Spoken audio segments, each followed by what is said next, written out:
These are my note cards, and here we go.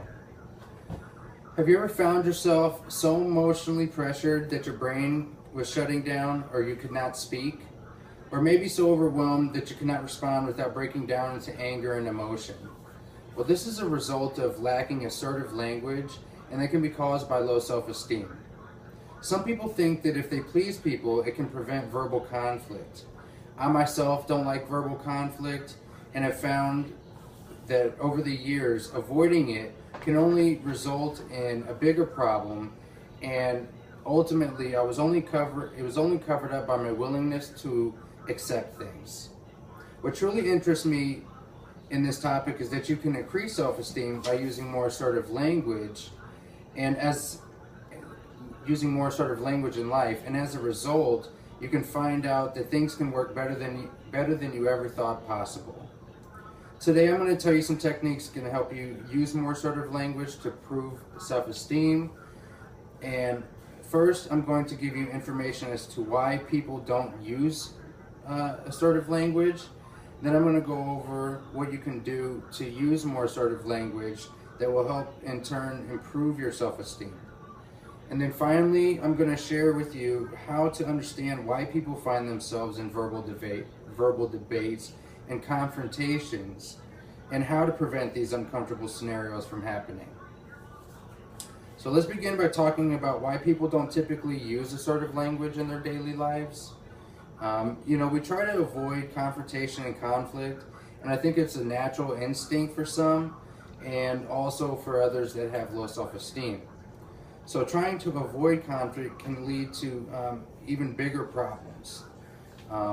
There's a book written titled Think Communication, written by Engelberg and Wynn, 2015 edition, and it states, an alternative to assertiveness is passivity, and passivity is characterized by giving in to others' needs at your own expense to avoid conflict or disagreement, and passivity is one of my main points.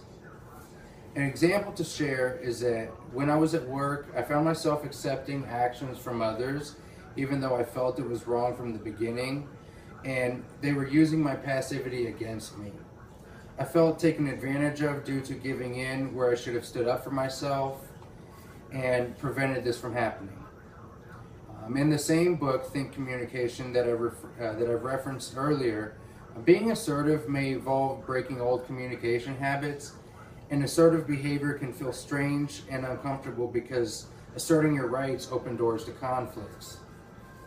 But you have to keep in mind that doing so also can result in bottled up aggression, which is also another alternative to assertiveness. I want to share an example of non-assertive language. I had a roommate of mine that we always found ourselves conflicting with words easily. One time, for example, he had went to go answer the door, and the phrase I used was, "Did anybody knock?" He nodded, he said no, and my attempt was to ask instead of tell him that nobody knocked. Well, this was my attempt of not using non-assertive language to prevent an argument, and yet only more frustration came about, and the comment that he made is, "This is why I'm at the door. I thought someone knocked." Now, this is one example of how not being assertive verbally can affect you. Let's talk about how you can use language to prevent this from happening. When does one actually need assertive training? Being conscious of your high and low self-esteems is a big key to this determination, but also understanding how to be assertive without becoming aggressive is another big one. You have to choose your words very carefully, especially when you're going to assert yourself, coming from a position of not being assertive and being passive. My example to this is, I try to explain to someone who was taking advantage of me and my passivity, but it came out as aggression. I told them, I'm not going to allow this anymore. I'm not sure what you thought you were getting away with, but this is not going to happen again. And, this low self-esteem can leave you feeling taken advantage of by others, and in return a buildup of blaming others for your own unhappiness. an article written by Carl Pereira titled Assertiveness Training. He is an accomplished writer who taught at Durham University. He's written many books on assertiveness and about self-esteem. And in this book, he mentions assertiveness is asking for what you want, or speaking up for what you feel strongly that you have something to say. A strategy that I want to give you includes choosing your words carefully, developing good listening skills. Communication is a two-way street, keeping that in mind. Avoid taking things personal in life and the things that people say to you. And if needed, handle negative issues quickly. Don't let them sit dormant. Be humble, show confidence, but be willing to apologize when you know that you're wrong. Another strategy that I don't want to leave out is, don't find yourself being a people pleaser only to avoid conflict. Because if you find that a person is upset and you don't have an answer for them, try to explain to them that, there might be someone else that can help them, and accept that you might not have the answer. So, now that you have heard the problem, let's focus on the solution to fix the problem. One thing that I think is a big one is using I language to establish assertiveness.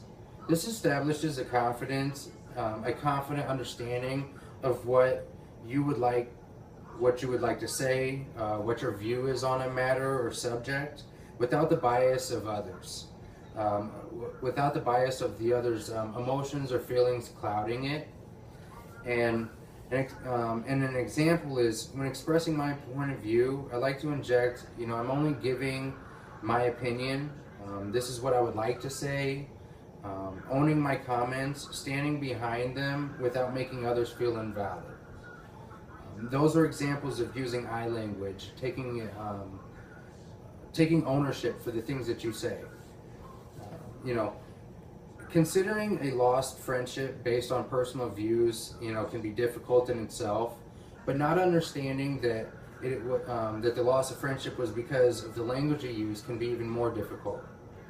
Eliminating worry, eliminate this worry by replacing it with the confidence that you have eliminated your aggression and your passivity in your language. I myself have a habit of being non-assertive at times and asking questions instead of being directly assertive. Beating around the bush, so to say.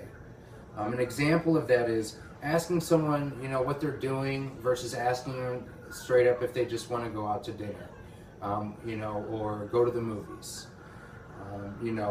So when keeping this in mind, the conclusion to this, the next time that you're confronted with a